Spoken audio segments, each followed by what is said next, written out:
what's this Torah thing all about? And Hmm. here I am. So Oh, yeah, welcome. no, thank you. Yeah. You've come home. Yeah, I mean, it's possibly, if I had to choose a favorite verse in all of Torah, possibly, depending on whether you have a Christian or Hebrew Bible, but the last verse of Deuteronomy 29, the hidden things, the mysterious things, that's for Hashem.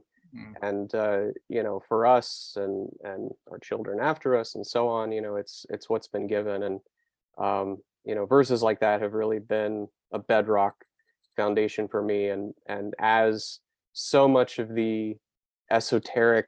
But the mystical is essentially a rabbit hole. I mean, it just doesn't end. It just keeps on getting deeper. And what you end up believing doesn't resemble what you started off with.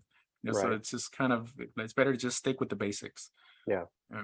Yeah. And that's what I love about that verse in Deuteronomy 29 of, like, sure, there's so many questions about life, the universe, and everything that I could Mm. never begin to answer, but I don't really have to worry. It's Yeah. The one thing that many people who create other religions fail to realize with that verse is that anything you come up with is just your opinion. mm, So it's your own personal devotional understanding to it. And it would be wrong for you to say, well, why don't you see what I see?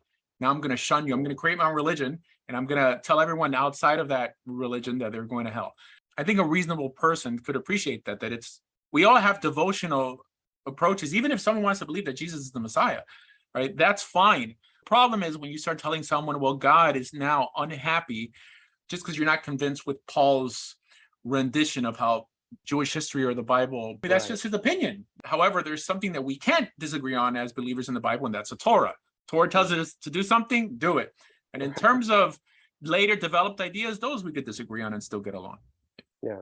Yeah. If Torah can suddenly have all of these different, personal revelatory meanings depending on the person, then all of a sudden there's no such thing as a false prophet anymore.